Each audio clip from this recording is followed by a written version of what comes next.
Alasan Tenaga Baru 4 Malang, inilah 107,9 FM Suara Sangkakala, The Voice of Restoration dalam sebuah program Dialog Keluarga Sukses. Sebuah program yang membahas tentang masalah keluarga, masalah rumah tangga. Dan topik hari ini adalah pernikahan kedua.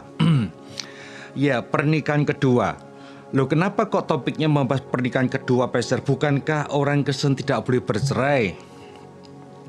Iya, tetapi kan juga ada pasangan-pasangan yang karena suaminya atau istrinya meninggal, maka dia akan menikah lagi. Memang ada pasangan-pasangan yang setelah ditinggal mati oleh pasangannya, dia tidak menikah lagi. Ya mungkin dia berkomitmen untuk mendidik dan membesarkan anaknya, sehingga tidak mau menikah lagi. Tapi ada pula juga yang merasa tidak enak atau takut bersalah kepada mantannya yang sudah meninggal karena pernah berjanji untuk tidak menikah lagi. Dan banyak alasan-alasan lagi, saudaraku. Ya, tetapi juga dalam kenyataan hidup sehari-hari kita lihat ada juga pasangan-pasangan orang percaya yang akhirnya pernikahan mereka kandas dan terpaksa bercerai. Dan akhirnya mereka bertanya, aku mau menikah lagi karena aku masih muda. Nah, saudaraku, pernikahan kedua itu tidak terelakkan dan akhirnya orang melakukannya, termasuk juga orang-orang Kristen. Nah, pertanyaannya, bolehkah orang Kristen menikah lagi ketika pasangannya meninggal? Saya katakan kalau pasangannya itu sudah meninggal, dikatakan Paulus mengatakan dia orang merdeka, orang yang bebas. Sehingga kalau pasangan itu sudah meninggal, maka dia boleh menikah lagi. Ya, dia boleh dan bisa menikah lagi ketika bertemu dengan orang yang dianggapnya cocok, yang dianggapnya sesuai, yang bisa diajak hidup rumah tangga kembali. Bolehkah orang Kristen yang bercerai itu menikah lagi? Kalau ini pertanyaannya, ini ada pro dan kontra. Ya, ada pro dan kontra. Ada gereja tertentu yang dengan tegas, dengan keras mengatakan orang yang sudah menikah tidak boleh, orang yang sudah bercerai tidak boleh menikah lagi. Jadi kalau mau bercerai, ya sudah harus hidup sebagaimana dia sekarang ini. Ya udah, tidak usah nikah lagi.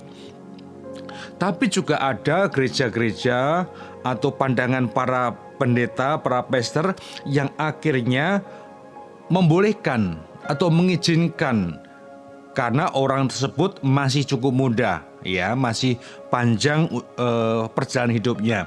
Dan kalau tidak dilayani, tidak diizinkan menikah, dia mungkin akan tinggalkan imannya, tinggalkan agamanya, tinggalkan keyakinannya, dan mungkin akan memilih agama lain yang mengizinkannya untuk menikah lagi.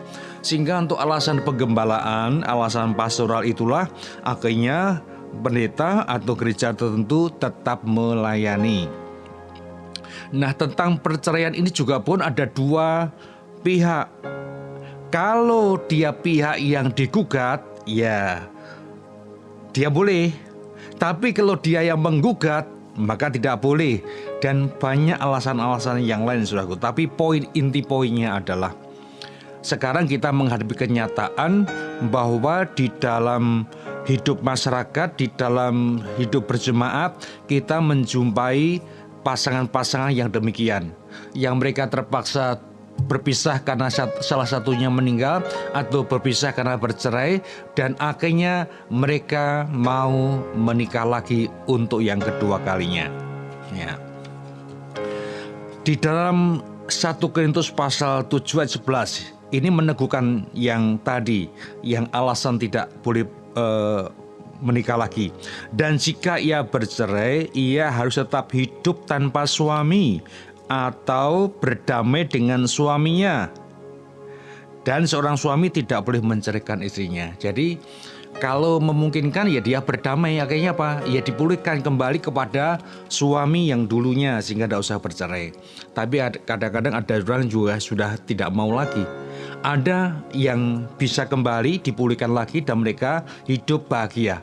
Ada yang lebih baik memilih untuk mereka tetap berpisah. Nah, hal-hal yang perlu diperhatikan ketika orang menjalani pernikahan yang kedua. Ada 5 hal yang bisa dilakukan bagi pasangan-pasangan yang menikah atau punya pernikahan yang kedua. Apa itu?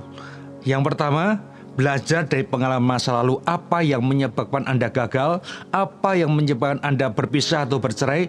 Nah, supaya saudara tidak gagal lagi, pelajari itu. Yang kedua, jangan membanding-bandingkan.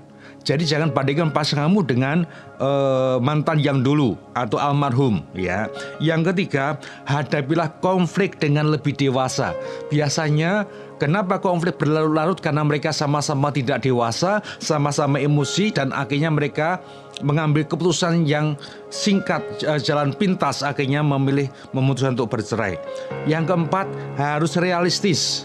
Ketika Anda menikah yang kedua, biasanya sudah membawa pasangan, membawa anak, dan itu akan menimbulkan juga konsekuensi biaya hidup, dan juga banyak hal yang dipertimbangkan. Kasih sayang, perhatian harus juga dapatkan hal yang sama.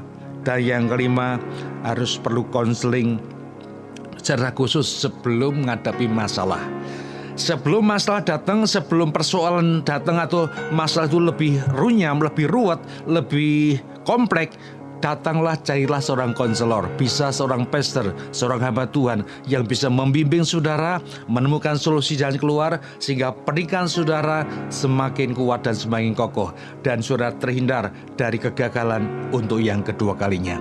Ya, demikian topik kita hari ini, dan saya berharap menjadi berkat buat kita semuanya.